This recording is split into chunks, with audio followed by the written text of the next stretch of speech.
Alright guys, have a quick sit down. Been another busy day at the plot. Hey, first of all, welcome to Donna, Ron and Les, the latest members of the club. Welcome guys. Your gift packs are already in the post. In fact, you've probably got them by now, so thanks very much. Yeah, another productive day, like I said. Got shed loads done up here, big tidy up. Just all not debris, what do you call it, netting and that lying around, you know. And I've moved my toolbox, which you'll see in a second, but first of all, I want to show you this harvest.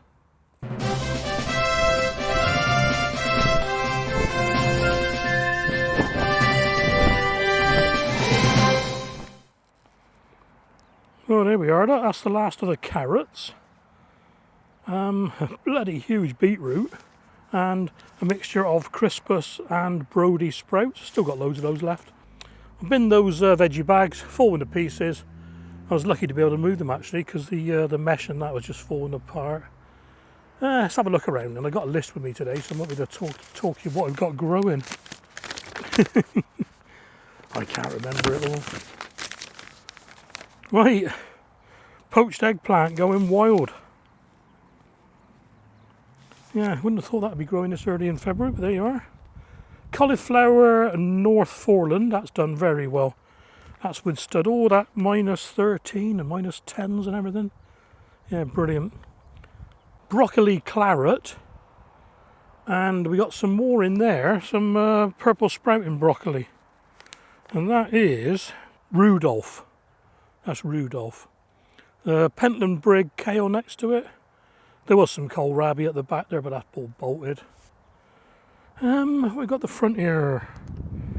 That's Troy with elephant garlic behind them. The two big ones are elephant garlic. There's 5 of them, so there's 1, 2. Yeah, there's 2 at the back there and there's 1 under the net, so they're all growing. That's herbs in there.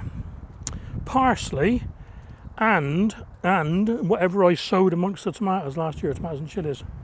It's not basil because it's too early for basil. Garlic Marco in that bed, that's coming on all right. Oh, I'll tell you what I've got to do. I've got to get the garlic out of the freezer.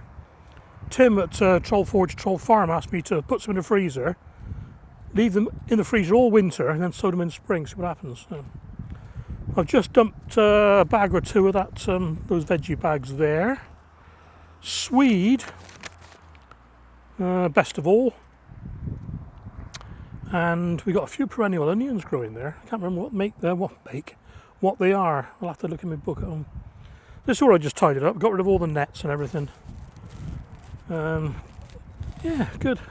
A couple of bags of Rocket Grow mulch on the other bean bed, and there's part of the frame there, the metal hoops.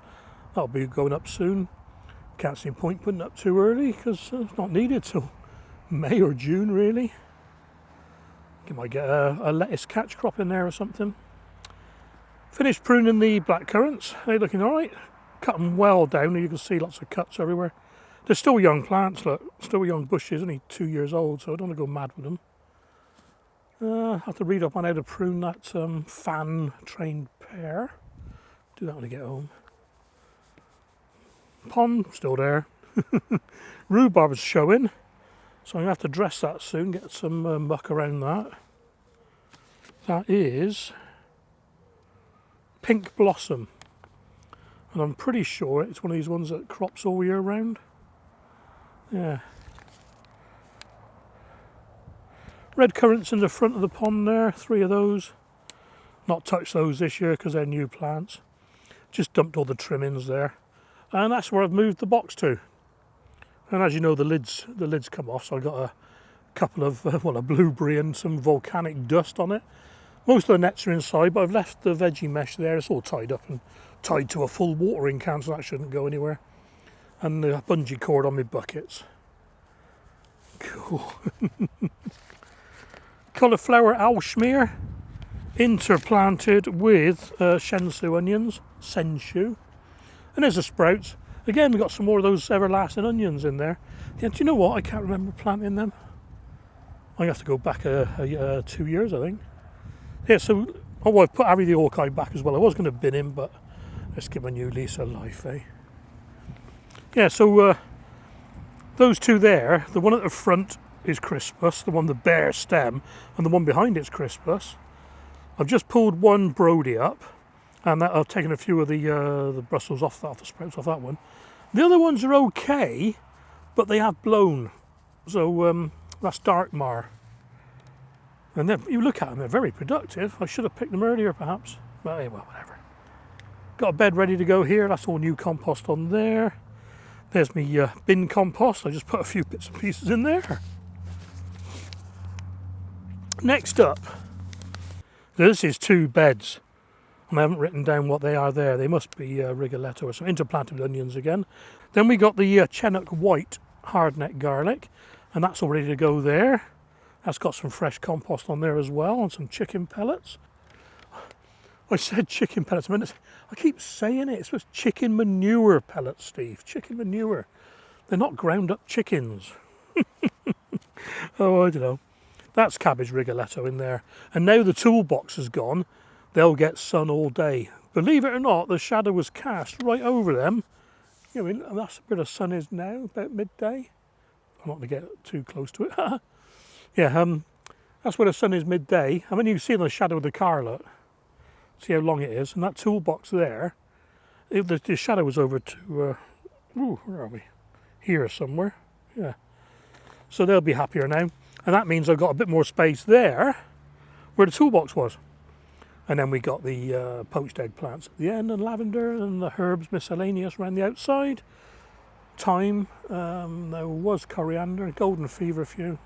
Yeah. And it does make more sense putting the toolbox like that because it's taking up less growing space. In fact, virtually zero growing space because there was a wide path. It's straddling a wide path. So yeah, it's very good, very good.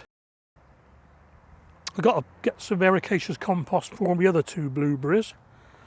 I've got 6 blueberries now. They were lovely last year. But that's it, guys. Beautiful day. Yeah, look around, quick look around. Everyone's tidied their toolboxes up now that they're all blown over.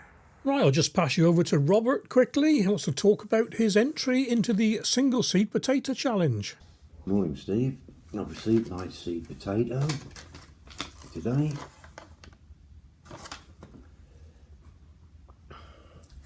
Looking at my potato, I've got 1, 2, 3 chits, possibly going to be 4.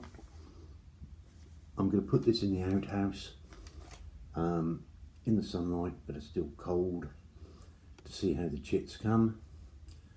I'll leave it in there possibly 2 weeks, and then I'll cut it up and see how we go from there.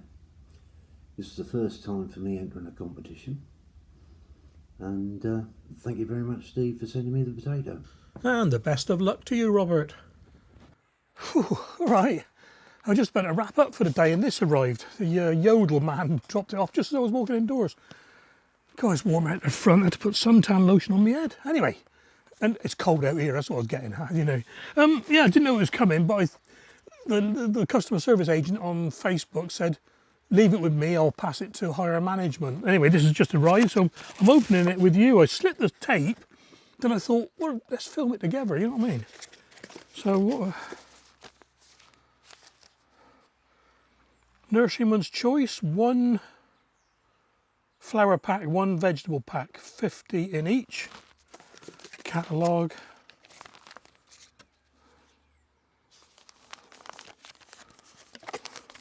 Anyway, whatever. Let's look at the seeds. That's what we're here for, isn't it? Right then. Mustard, cabbage, spinach. Oh, look, yellow beans. Lettuce. I'm not going to try and get these in order. Chives, mustard, tumbling Tom, Highlander onions. Oh, yellow beans.